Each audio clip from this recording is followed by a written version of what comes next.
Бизнес поста. Ассалаумағалейкум достар. Менің атым Арғын Хасен. Достар, менде бір сұрақ бар. Бизнес бастау үшін не істеу керек? Алдымен сізде белгілі бір офис керек, әрі оның үшін өте мықты қалып сәндеу керек. Одан бөлек сіз оған арналған жолда жарнама шығыны тағы да басқа расходтарды төлеуіңіз керек. Әрі оның коммуналкасы бар. Тағы да сондай өте үлкен расходтар бар. Ол аз қой. Оттаған едім. Негізінде достар, сіздерге бизнес бастау үшін тек ең алдымен тегін промоут жарнама беру керек. Ол үшін не істейсіз? Жай ғана ештеңе істемейсіз.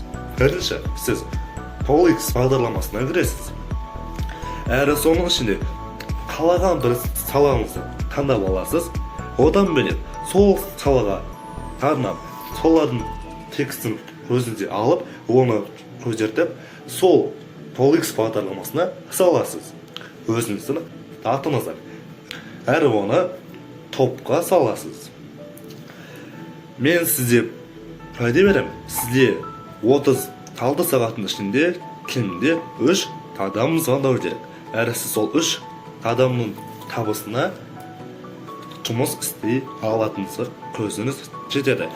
Тіпті сізде мынаның өзіне ақша болмаса, онда сіз мына бағдарлама арқылы, яғни найми арқылы өзіңізге клиент таба аласыз. Бұның ішінде сізде керекті каждый заказдар шығып отырады.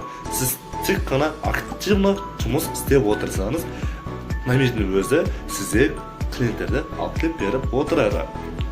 Сізде артық ештеңе жасаудың қажеті жоқ. Егер бір саланы тест тілегіңіз келсе, оны тек қана OLX аласыз, жарнама саласыз. Егер сізде бір күннің ішінде клиент келсе, келді, ал егер келмесе, ол саламен айналысудың қажеті жоқ. Рахмет достар.